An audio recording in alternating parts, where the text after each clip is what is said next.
I'm delighted to be here in the library of the Jesuit residence at Georgetown University with Father Ladislas Orsy of the Jesuit community. And we're here this afternoon to speak about his very personal experience of living through the years immediately before the Second Vatican Council and during the early part of the Council.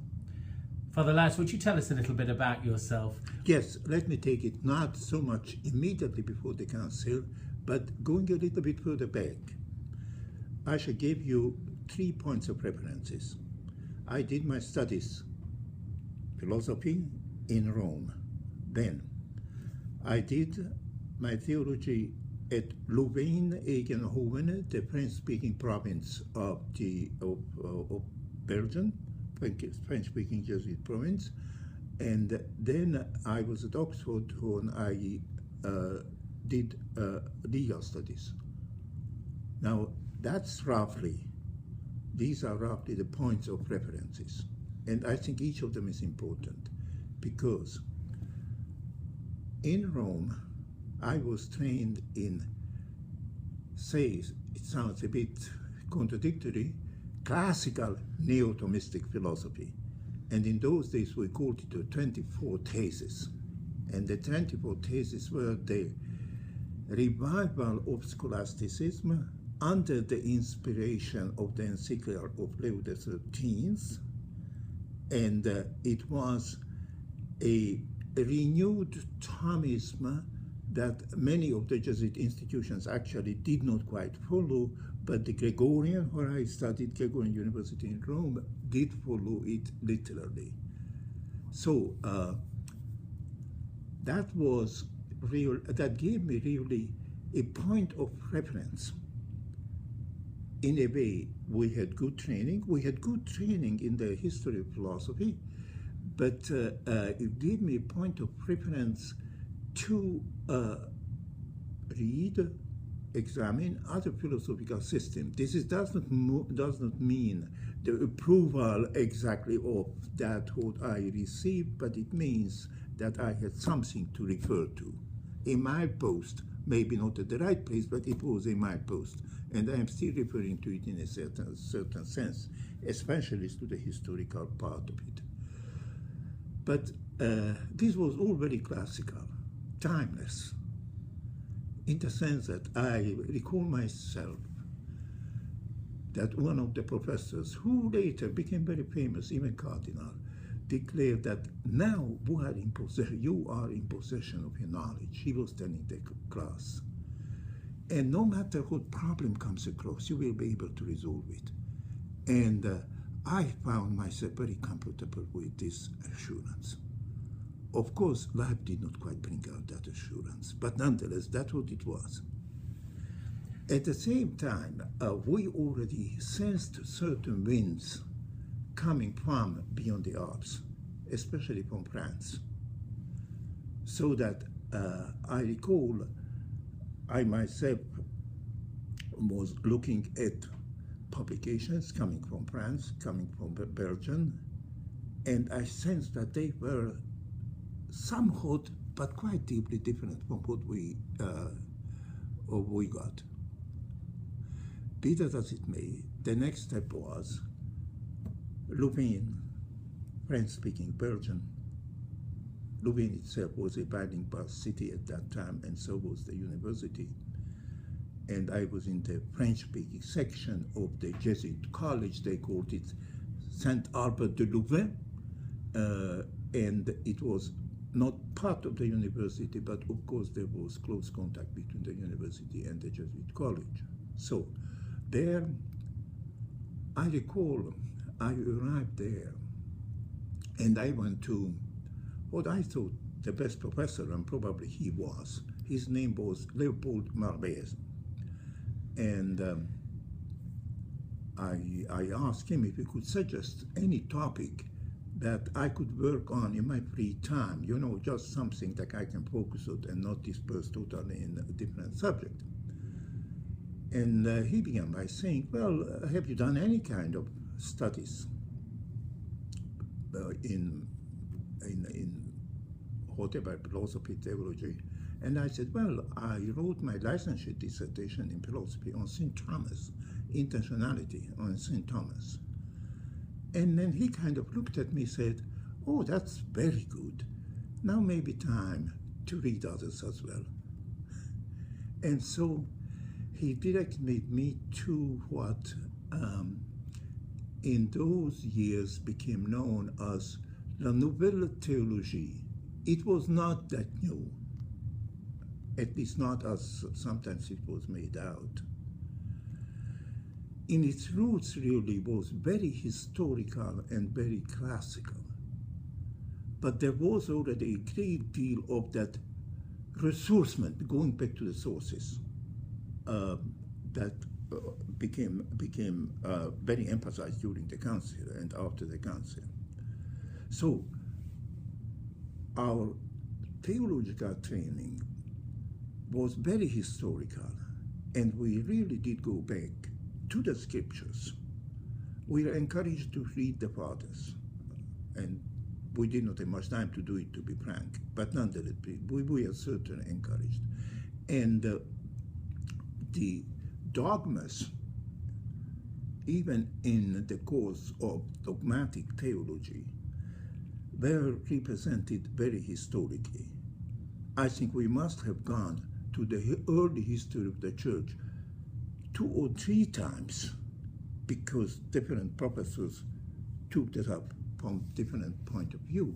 And in particular, in those days, we became quite experts in the fighting fathers of the church and so forth.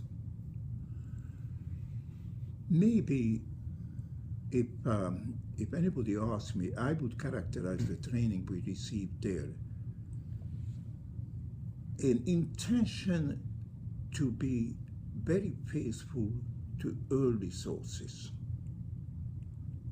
more than modern writings, and at the same time to be very eager to see what kind of new insights can we find in that tradition that we were studying. Now that's very important, because later on the council comes into play in that.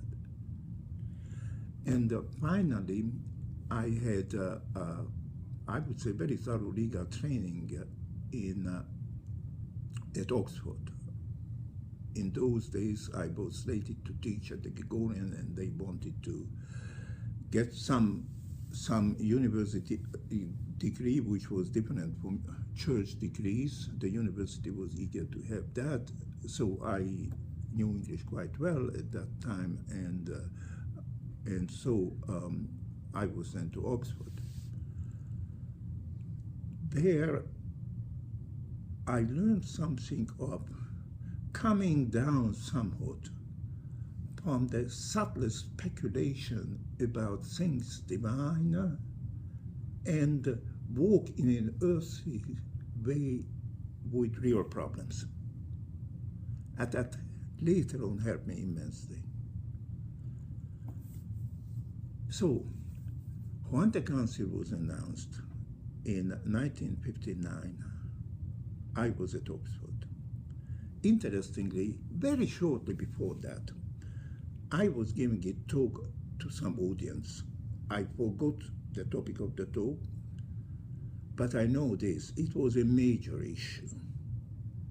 And after I explained the historical background, the reflective background of the issue, I remember I concluded my talk, this is a major issue in the church, and I think only an ecumenical council could decide it.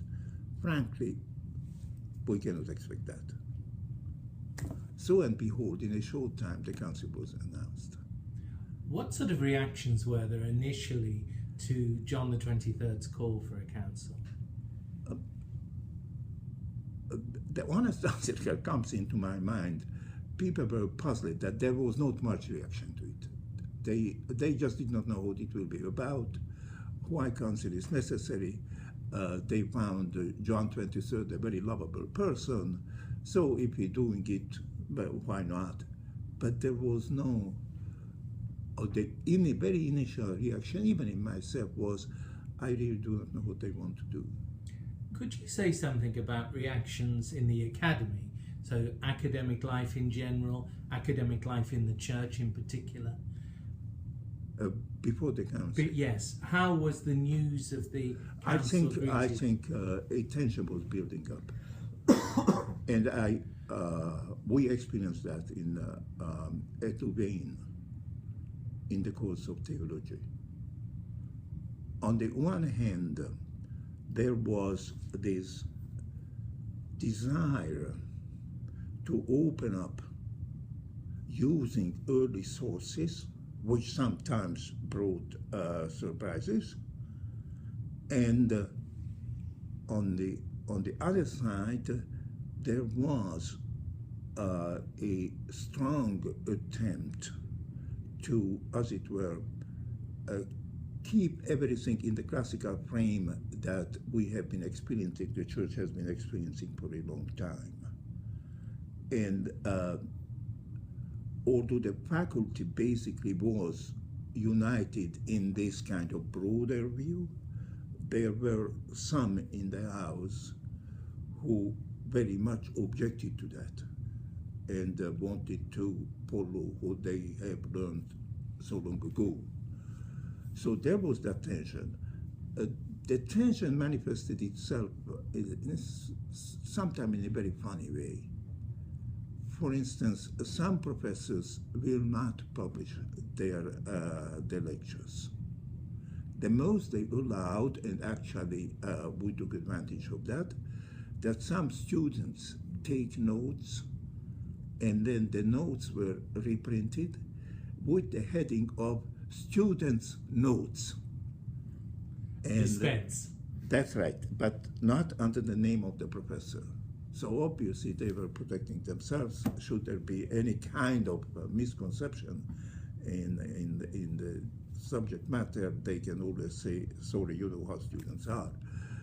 And at what stage did you become aware that the preparations for the council were circulating, that opinions were being sought? Did you come into contact with that sort of consultation in the immediate run-up to the start of the council? Well, what I remember somewhat vaguely is that when they begin to appoint members of the preparatory commissions, the overall reaction was the council is going to be a work of Roman professors and Roman employees at the various departments at the Vatican. And I think this was somewhat factual, because that's pretty much what was happening. And you were at Rome yourself by that stage? No, I was in Rome in '60. I arrived in Rome in 1960. And was that to teach at the Gregorian at that was stage? That was to teach at the Gregorian. So fairly soon, but not right in the beginning. Now, when I arrived in Rome, I would say that I could not single one overriding opinion. You will remember that John the 23rd has announced that he wants to do three things during his pontificate. And one was to call an ecumenical council, the other one call a diocesan synod for the Diocese of Rome, and finally the reform of canon law. Well, he touched on all of them, and of course the major issue was the council. Now, what was happening is that actually before the council, he already called the Roman Synod.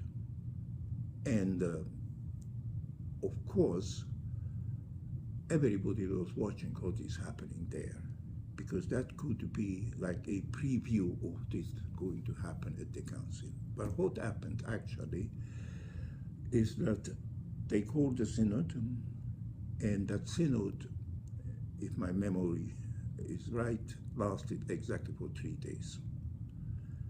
And on the first day, was mainly the clergy that was invited and religious. The Pope came and gave an introductory talk, and then after that, they said, we have already prepared the necessary proposals to the Synod, and it will be the resolutions of the Synod will be imitating the format of the Code of Canon Law. So it will be kind of numbered statement, which will be also disciplinary for the most part, and canonical. Do you think in that strategy there was consciously some sort of preparation for what would be brought forward in terms of the council? I can only guess because no one talked to me about that, but I would say probably those who prepared it. Otherwise, they would not prepare it in that way as they prepared it. But anyway, what happened is this. The first day, the Pope talked, and then they read out the canons. There, after that, there was a question to the audience, and several hundreds, saying any objection, and there was respectful silence. Then they said the next session will be next day. So next day it was simplified because they had nothing else to read the canons. And as far as I know, I was not there. I was not there. As far as I know, certainly no dispute of any serious kind has arisen. That's certain. And then on the third day, and I understood that from people who were there, the audience was told that there are still too many canons to read, but we shall read you examples. And if I recall rightly, the Pope came again and gave a closing talk. Now, that was it. And when they printed it, it came out, could be consulted in libraries, it came out like a fairly thick book. Is bigger than the Code of Canon Law for the Church, with numbered canons, and it seemed that the Diocese of Rome was set in that direction. So after that, and by that time I was arriving. I think I was already there at the Synod. I think I should check that out. But certainly I was there as it was discussed. And then, of course, the reactions were diverse. One is saying, thank God, that went very well, and that's what the council will be. Of course, there will be many more topics for the council, and roughly speaking, maybe it will last for a month, 2 months the most, and that will be it. And apparently such talk came also from the office of the secretary of the council, who was already appointed that was Felice. And then, say, at the other end of the gamut, there was those who just fell into what should I say, depression that we cannot read anything from the council, it will be a formality. Like or not, but that's what we were talking. What was your own experience of the preparation for the council? You were by that stage professor of canon law. I was professor of canon law. Well, it was in secrecy. Therefore, we did not know much. Even at the Gregorian, did not know much about it.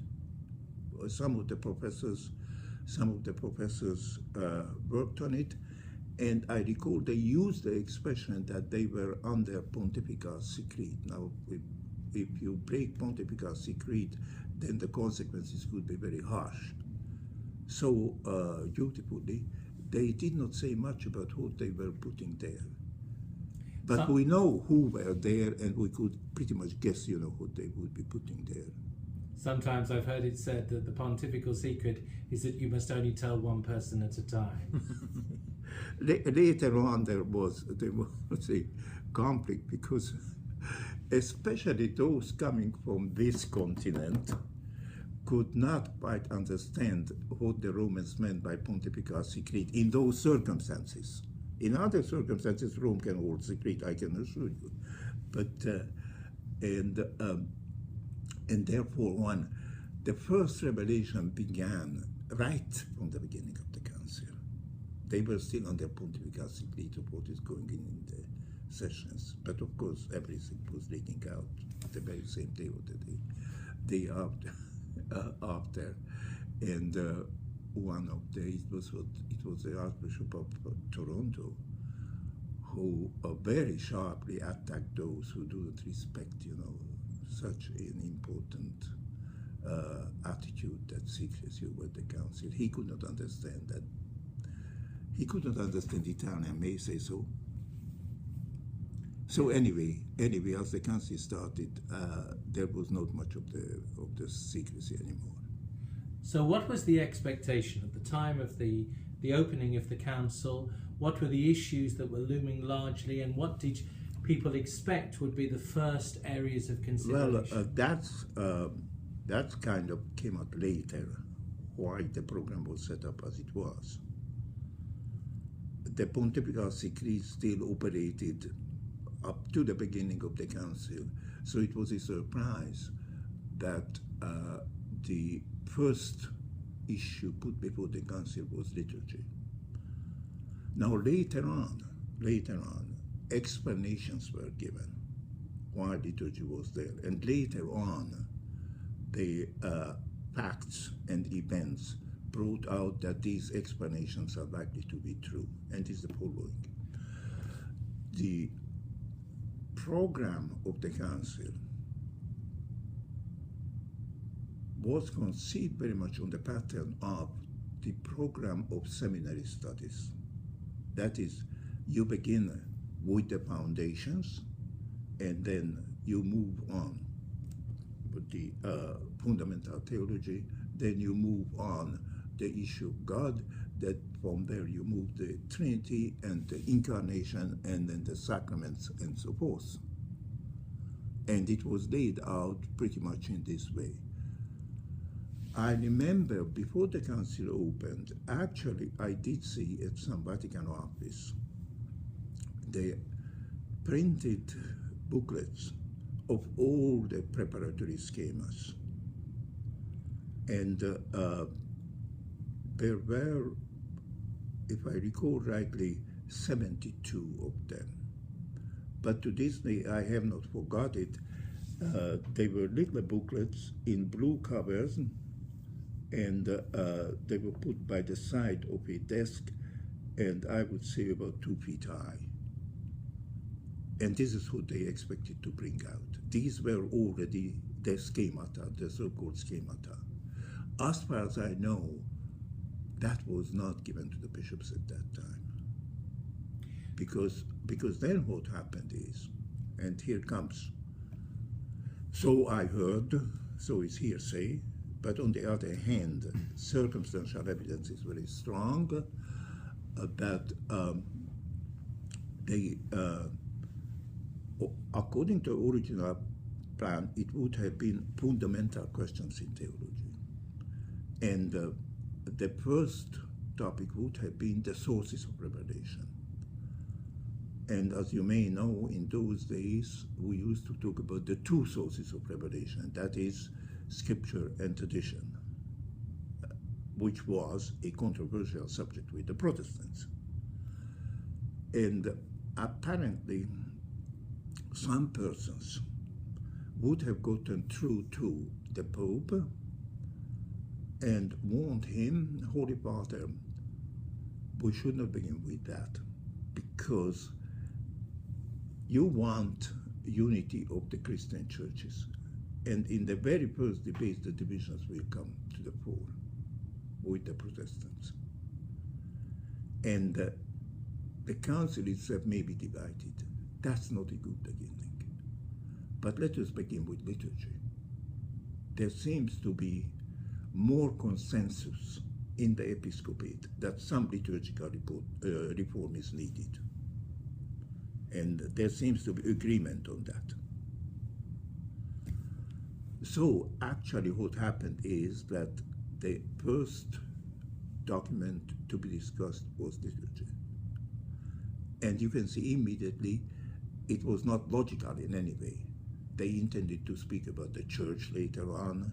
They intended to speak about the sacraments, to speak about liturgy, which is the practical implementation of the worship of Christian people, obviously did not fit there well in the beginning.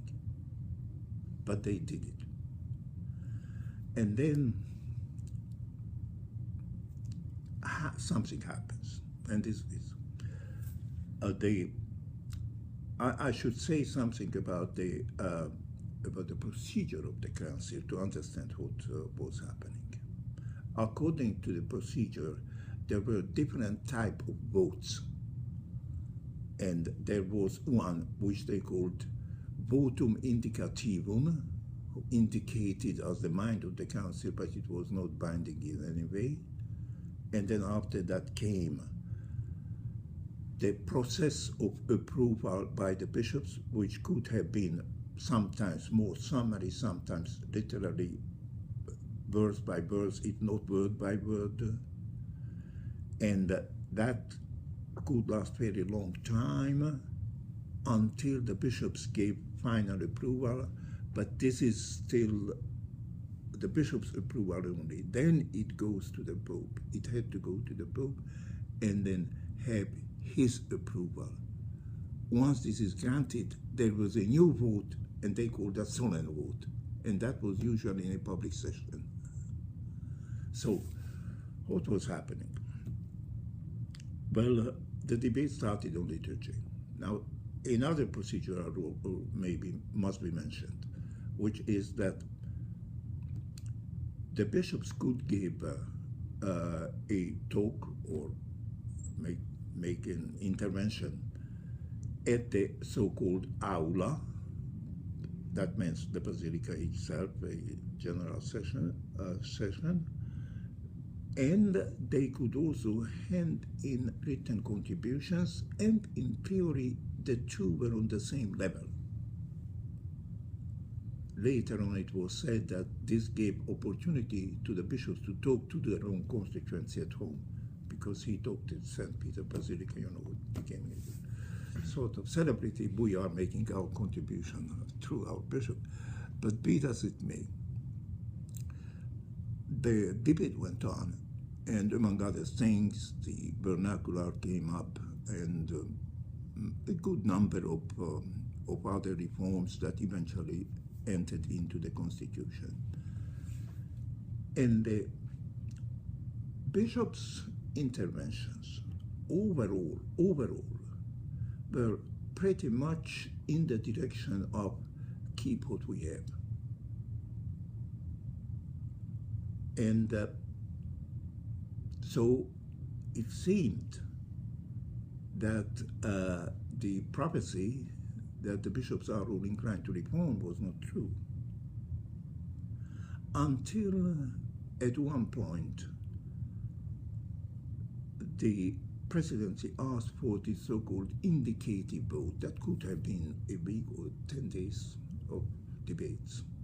By the way, debates were not debates really. Each bishop had so few minutes. I think one bishop had 7 minutes and the cardinal had 10 minutes. And anyway, overall, the trend of the bishop's intervention at the general session clearly showed that it went into the direction of keep what you can, some kind of minimal changes. And then the vote came. And to everybody's surprise, the vote showed something quite different. That is, it was not in harmony with what you heard in the basilica, in the so-called aula. The vast majority of the bishops were for certain quite significant reforms, you know, like vernacular and so forth. So what you had there, it's a kind of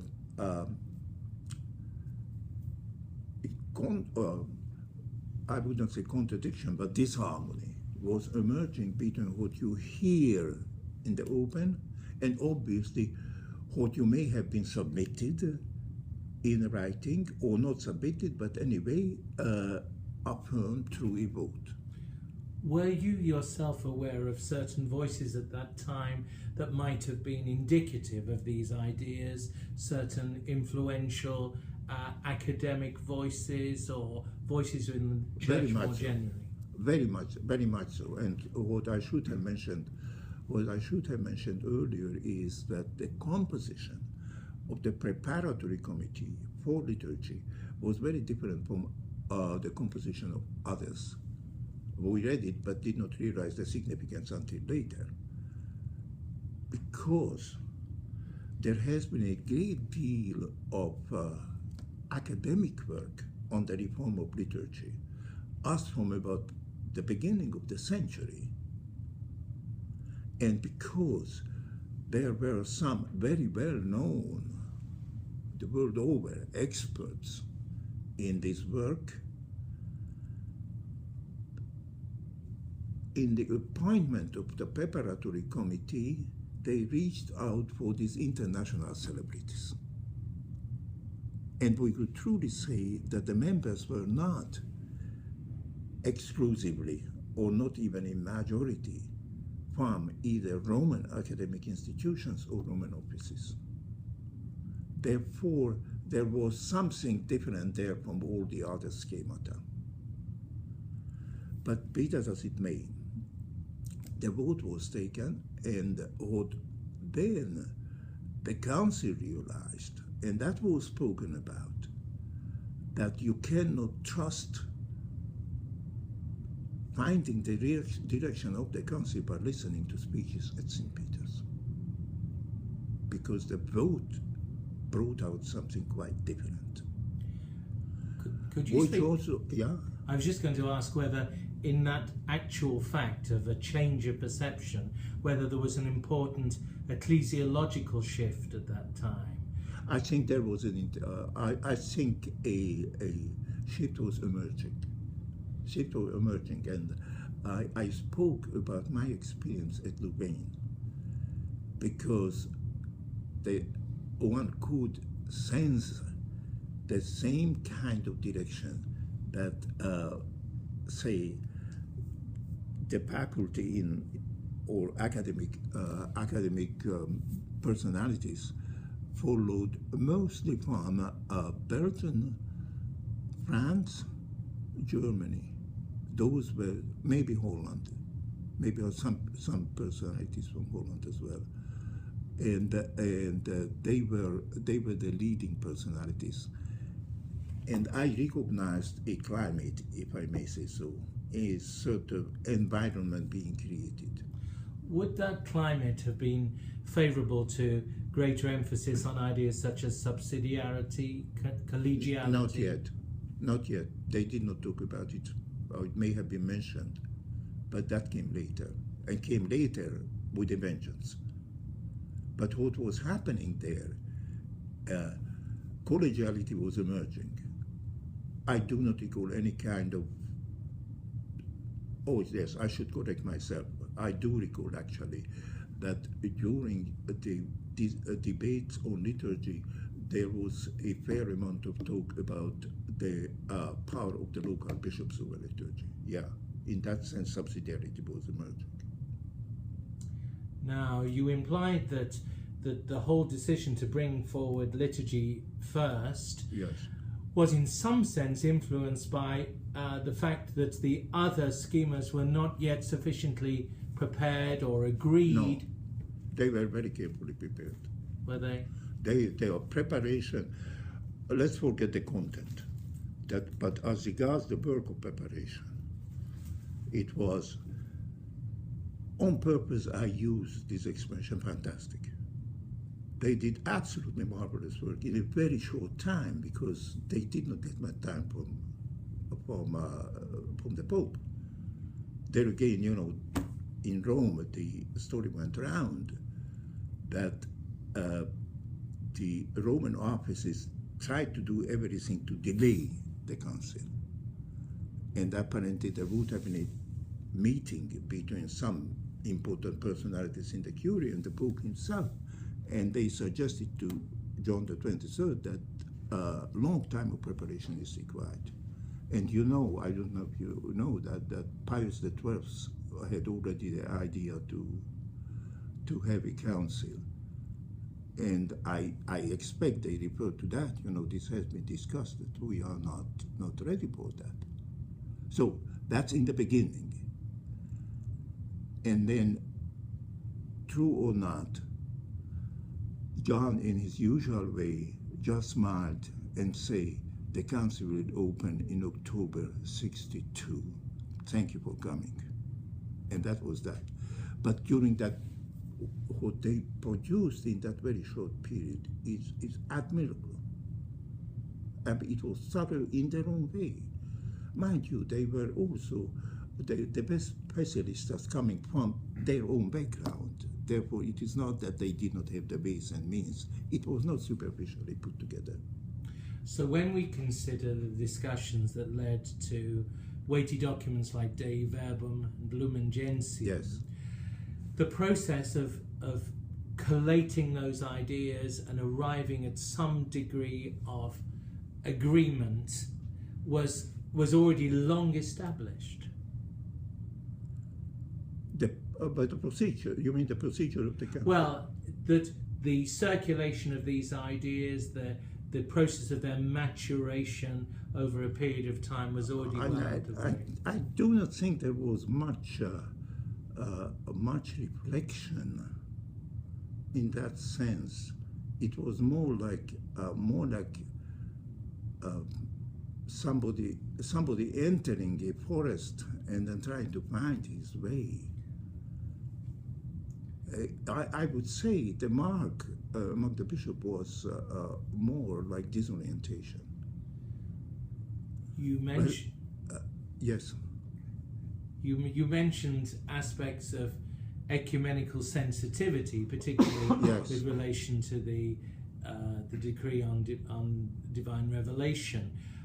What awareness did you have during those years, particularly of the role of the ecumenical observers and non-Catholic theologians who were generally within the ambit of the council? I think they were coming into the conciliar play, so to say, step by step, gradually. I think originally everybody was disoriented, or perhaps I just should not use the word disoriented. Everybody was in some sort of ignorance.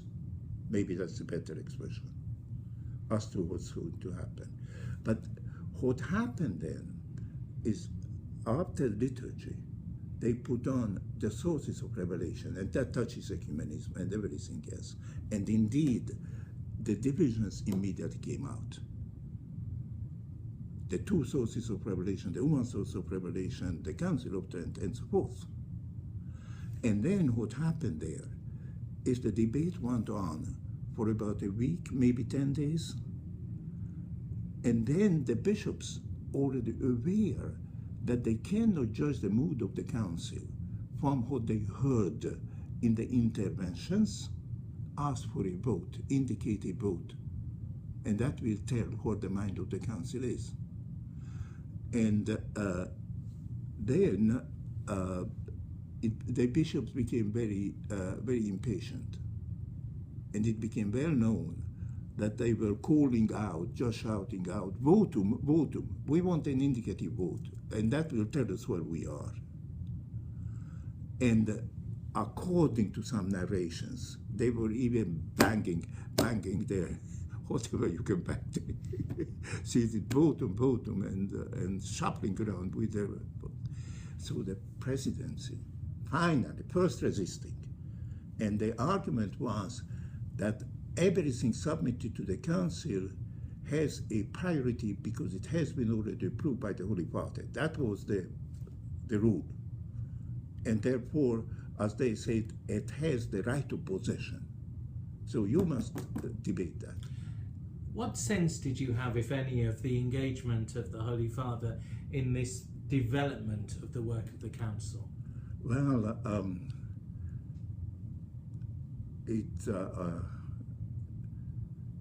it may sound somewhat presumptuous, but at least in my mind, I called it the conversion of John the 23rd. But not conversion really, but more in the sense of the Greek word metanoia, turning it. What happened there, step by step, slowly, in a subtle way, the bishops virtually swept aside most of the preparatory documents. And they really created a council that no one anticipated. As far, I certainly do not know anybody who would have foretold that. And I cannot imagine that the Pope himself was not surprised. But I think he was a much more complex person, had a much more complex personality than it was generally perceived. Sometimes you hear he was simple-minded and suppose he was in his own way, a very sophisticated, very shrewd person, and also very experienced person. Also academically, he had a strong background in history. Therefore, he came from a broad mind, a broad world, if I may say so. And while it is true, and we heard that again and again, that he was very happy with the preparatory work, and they had to report to him, he must have known what was going on because he was interested in council. He was not the type of person who say just do it. I'm pretty sure that he pretty much read those things and highly approved of them. That we heard that to no extent, and from persons who were in the know. We're very familiar with the idea that certain personalities came to be dominant, and one thinks in relation to liturgy of Annibale Bugnini and his decisive engagement with all of this work. What was your awareness of such personalities, perhaps in other areas that had an effect on the council? Well, he would have been one of the experts, and most of that work was done in committees. So I could not really comment all that much of this particular thing because I was not there. But you had a sense that there was a growing confidence on the part of the Holy Father for this work as it developed and was brought forward. Well, what happened there, I think, but if you ask me, I say a miracle was happening there. Because what happened is that the bishops, by what they were doing, not what they were saying, they were not talking about collegiality at that time. That came up later. They collegially, as it were, grabbed the council. And they did that through their voting. So what happened then is at that crucial point, that was the crucial point, and it all happened in a peak, that concerning the two sources of revelation, second document being discussed by the council, the bishops were asking for a vote. Eventually, after much resistance, the presidency granted them a vote, just indicate a vote, to know the mind of the council, and then the presidency reserved the right for themselves to make the motion. And the motion they made, it was kind of parliamentary play, that this particular document of the two sources of revelation should not be discussed anymore, a negative motion. So they did not simply vote yes or no on the document, but should not be discussed anymore. That confused a number of bishops, and even others when they first heard about it. But anyway, the vote was taken, and the vote came to something like 60% in favor of not discussing it anymore. Yeah, but the rule was that you needed 2/3 to be taken into account. It had no legal standing, but to be taken into account. Therefore, at the end of the voting, the presidency announced that we continue to discuss this document. And I may have told you before about this little incident with the Australian bishop, who at that point told me that this is not a council, I'm going home. And it was then that the Pope intervened. And the voting was in the morning, and then we heard at the Vatican radio, either the same evening or next morning, but very soon, that the Pope intervened and took off this document from the floor. Not only that, but ordered that a new committee should be set up and a new schema to be written. And it will be a document composed of the Theological Commission and also from members of the Secretary for Christian Unity. So basically he dissolved the Theological Committee and united it for this purpose,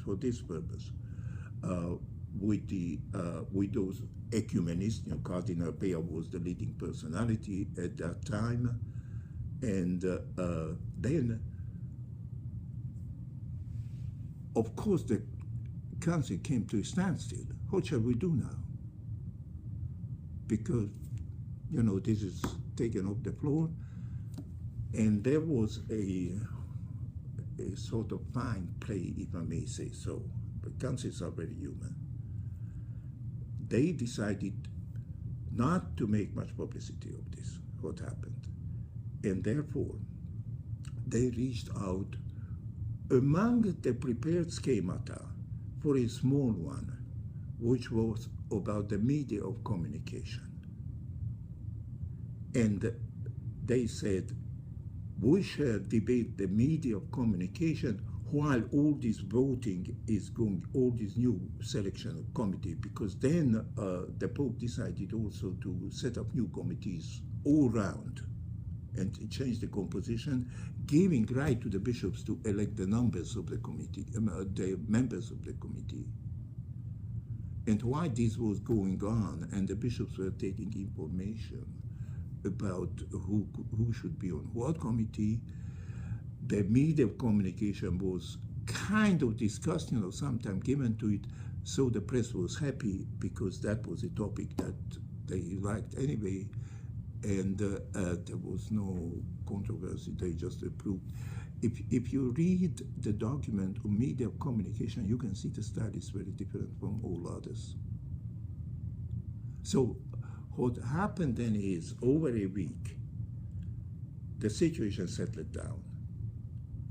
And the little document on media and communication was approved. They were working on a new text for the sources of revelation, which actually became a divine word, and ecclesiology kind of distributed into different documents. And they went on. I think they continued to see the discussion on it, but I recall that the first session, the end of the third session was a kind of protracted, simple, they called it debate on the church, preparing themselves. But right from the beginning, they were warned there will be no vote at all. It just exchange. So those issues that were... So what happened there, as far as I can see, in the practical order, the bishops discovered collegiality, and that emerged without using the word. And to return to the personality of John the 23rd, I think until that time,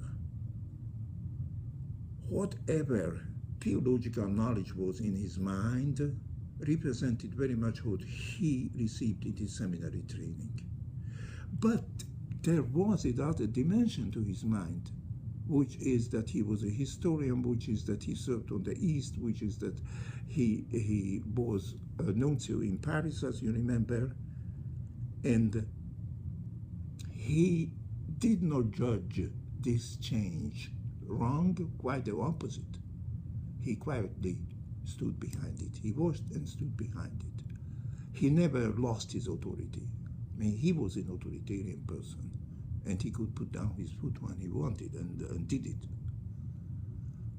And so there remained a close unity, but this unity was built on a event that happened in the bishop's mind, and who then the Pope, I think, perceived, and also what, as it were, was another dimension of his own mind too.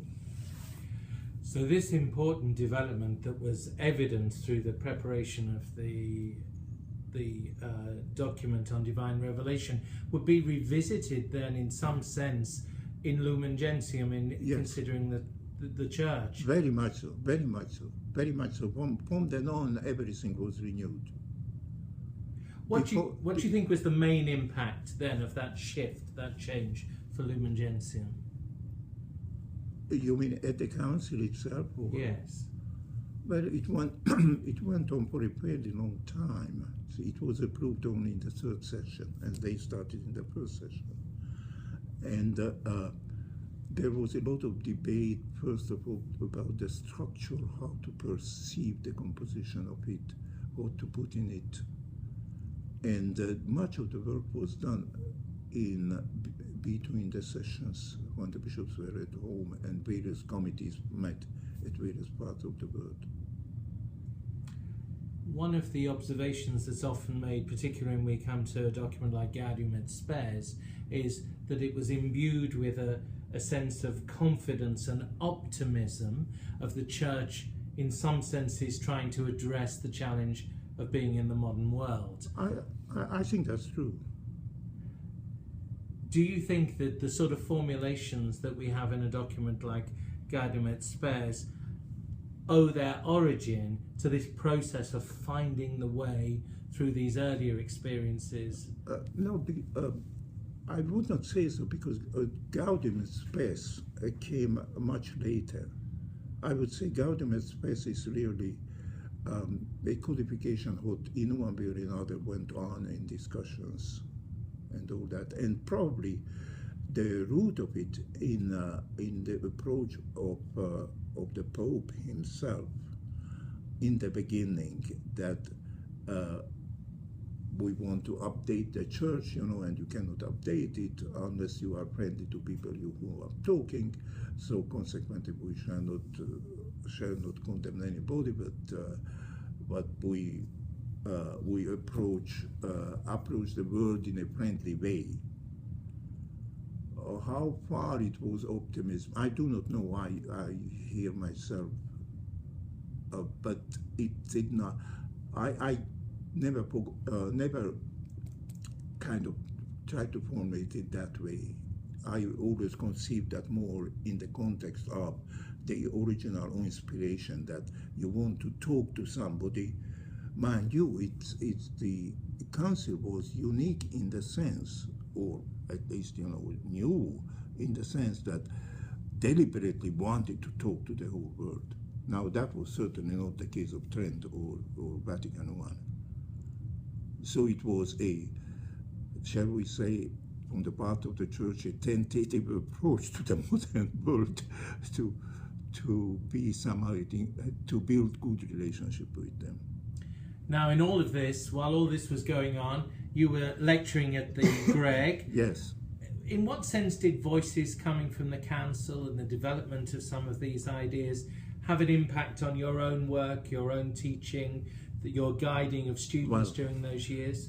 What I can tell you is that at one point, when they became aware of what they have done, and they turned to the idea of collegiality, which was a very, very disputed topic,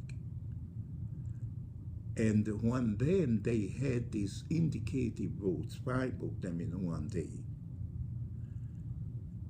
And to everybody's surprise, it was kind of sweeping majority to the point of, say, 1900 against 200 or maybe 300 the most, depending. There were 5 questions. And now, and all of them, the 5th question was, I think, something different from collegiality. But anyway, all of them overwhelmingly, the bishops wanted a conceptual affirmation. Excuse me, the majority of the bishops wanted a conceptual affirmation of collegiality that went in the proportion of something like 9-1 among the bishops, at least. And what impact did it have on me? Well, I remember this, that one, say, one day they voted in this collegiality informally. And I should correct myself and check it out, but anyway, 4 questions. Then I walked into the classroom and I said, well, we are going in a new direction. And I remember I gave my class what was happening at the council. And I still remember I put Torrell names on you remember Torrell? The Dominican. Because Torrell had a book published already before the council about collegiality and Vatican I. But of course that was not much talked about. And so from then on so much at the council, explicitly, implicitly, was a struggle between those who wanted some kind of effective collegiality and some who absolutely resisted it. Now, by that time, I was also somehow trained in Roman law, and I could not have noticing that what happened is you had a small minority, and the small minority had in their mind what was called collegium in Roman law, more medieval Roman law than classical. And of course, in that, in Roman law, the members of a college are equal. Therefore, what the other side wanted sounded to this first side as they want to make everybody equal, including the Pope. And rightly, they said, no, that cannot be. But I think their mental problem was not so much with collegiality, because they played collegiality in another way, but against the Roman concept of collegiality. Once you use that term, you are bringing in a new conception into the church that every member is equal, and we do not want that. And I remember Stappa, who was Archbishop at that time, not Cardinal, or maybe he was Cardinal. Anyway, that was after after the second session. And after the second session, and then came summer, and I returned in September to Rome, and I found a big booklet about 150 pages, our letter size, all written by Cardinal Stappa against collegiality. And if I received it, that means that every member of academic institutions have received it there.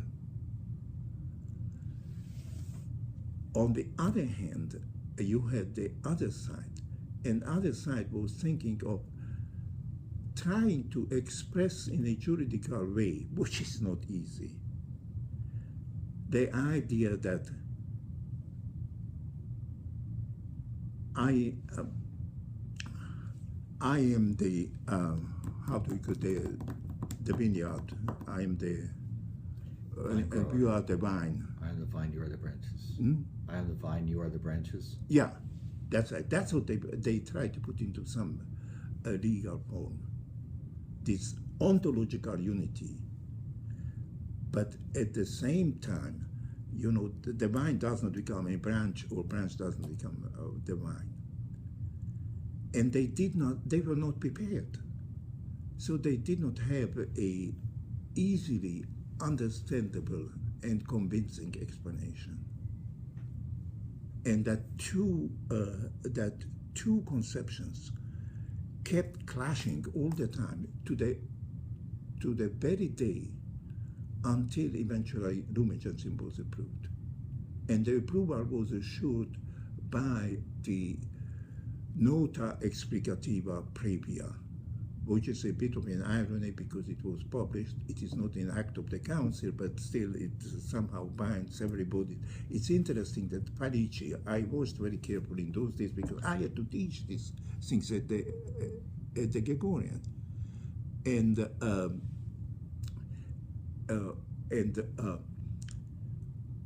eventually the Nota Previa found a compromise. That is, they put the issue of primacy and episcopality in such a way, grammatically and verbally, that it was acceptable to both sides. Each side had a conflicting understanding of it. And to this day, this is still with us. Grillmeyer, in his commentary on Lumen Gentium, is very careful to identify the origin of all of the ideas from being conflicting parties, and how that reaches a synthesis at certain points in the document. So that obviously related. Yeah, it's probably he goes, you know, on the same line as Rahner, because what you have in the Nota Previa is a statement that actually the Pope, now they do not use these expressions, these are my expressions, but I try to sum it up, has two offices. And one is that he's the Vicar of Christ, and then he's the head of the episcopal body. And as Vicar of Christ, he has absolute monarchical power, period.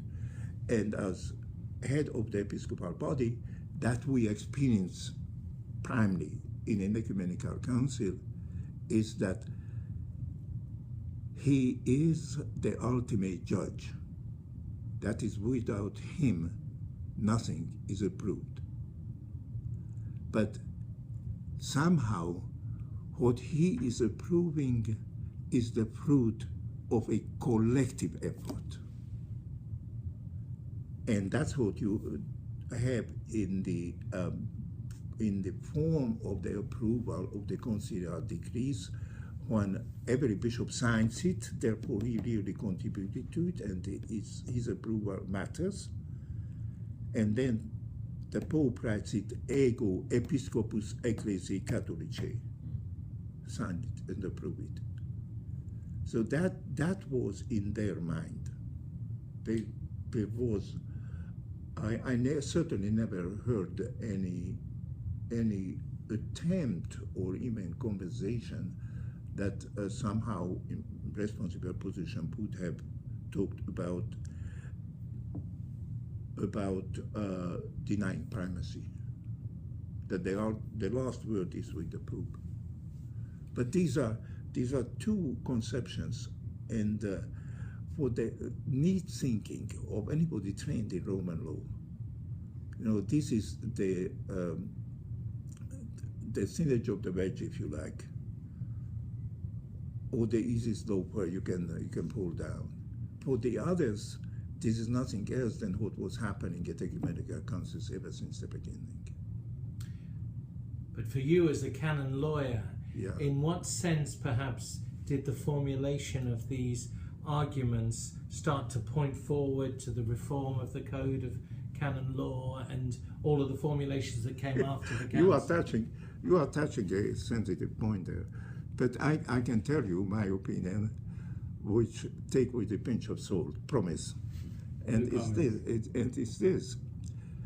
I think actually Vatican II did not do what John the 23rd wanted. He wanted a council to update the church. Now, he used the Italian word aggiornare. Aggiornare does not mean that I'm touching the substance. Aggiornare means that I make it up to date, make some accommodation. If I aggiornare this room or this library, it's not to take out any book or bring in any book.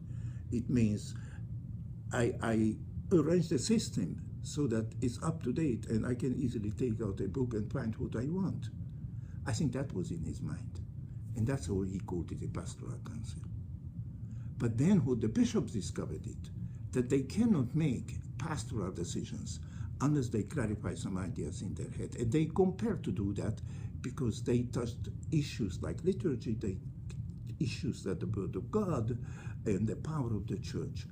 How can you update it unless you know exactly what it is that you are dealing with? So what happened is the story of the reform of canon law is in itself it's quite a story.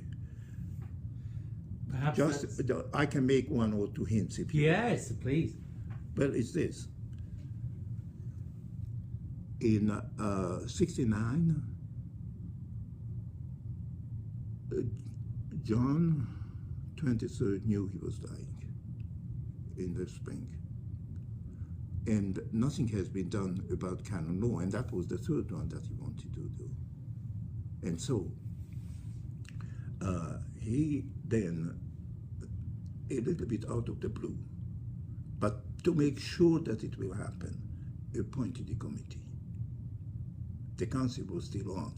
That doesn't make much sense either, because you would expect that they finish the work and you'd appointed it. And he appointed the prefect, he appointed a secretary.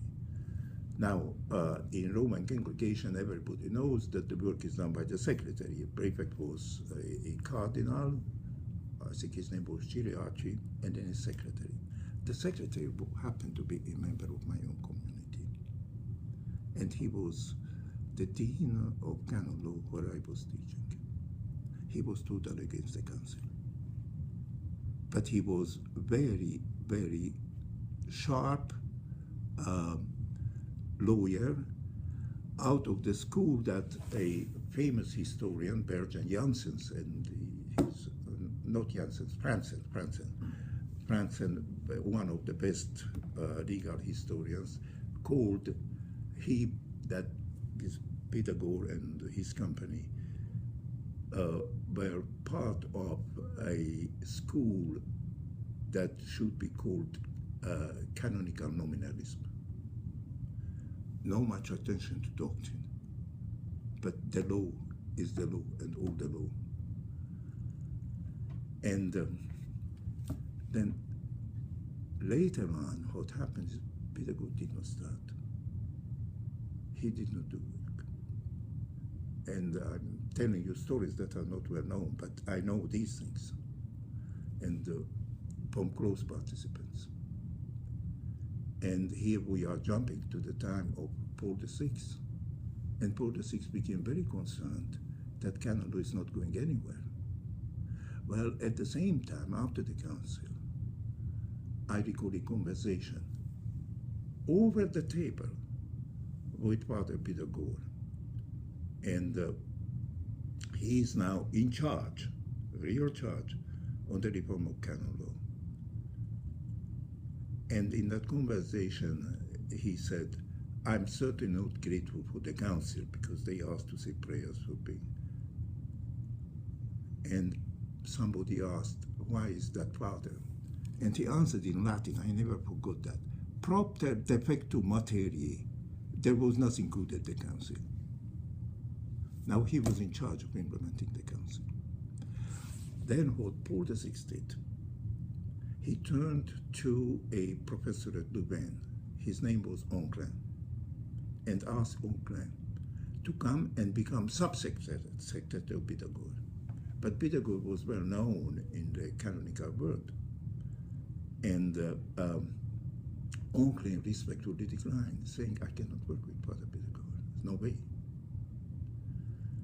And then the Pope made it an offer, which is, what if I make you not sub-secretary, but co-secretary of the same rank.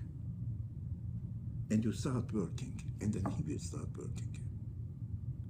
That's why it lasted for 18 years. And that's exactly what happened. So now, going back, I think John the 23rd originally wanted practical updating, practical witnessing, new code of canon law, less kind of complications here, and more simplicity there, and kind of the church is adjourned because we are more open and so forth. And we never got there at the council. And we could not get there because one doctrinal problem after the other cropped up. And they really could not touch these issues until the other was clarified. But by the time they clarified it, 4 years went by, and everybody had enough of the council, Pope himself. And when they came for the fourth meeting, right in the beginning, Paul announced this is the last session and there will be no more. I just mentioned to say that of my own initiative, I think financially it was a tremendous burden on the Holy See. And they got so far. And so what happened is that then on their own claim, certain parts of the code were revised. Then Pythagore had to start with the work, and they appointed people around him, and the new code came out 18 years later, when John Paul literally got impatient with the whole thing. Actually, it was finished during the Paul VI, but all that was missing is his signature. The final approvals were all done, and then John Paul was elected Pope, and he said, I want to see it myself. And then in great secrecy appointed a new committee of about 7 members. Later this was published and the names are available. Not much involved in the first reform. Some of them were not. And then he wanted to be present at every session, going through the whole code, and made some significant changes and some less significant changes. But he was very impatient at that time, saying there is confusion in the church, we need this code out. And they brought it out in 83, and then they did the haste, and something like a year later, 5 pages of the amendment had to be published in the Acta Apostolic. They say this because the references and some sentences were completely out of joint in the new code, like making references to canons that they dropped, they did not exist, and so forth and so forth. So, and then we have the new code. But the new code still is obviously a partial expression of the council, but there are lots of problems there that would need more reflections and more adjustment to the council. So since you brought this up, after 50 years, I think one can talk about these things. Father, like so much that you have to say, it's immediately interesting to us and tantalizing in the detail that you bring across all of these years in your recollections. And I hope we'll have other opportunities perhaps to continue this conversation. But for today, thank you very much. Thank you. Sorry, I hope I did not overload you. Not at all. It's fascinating. In fact, I think that we have other things that we'd like to talk to you about eventually.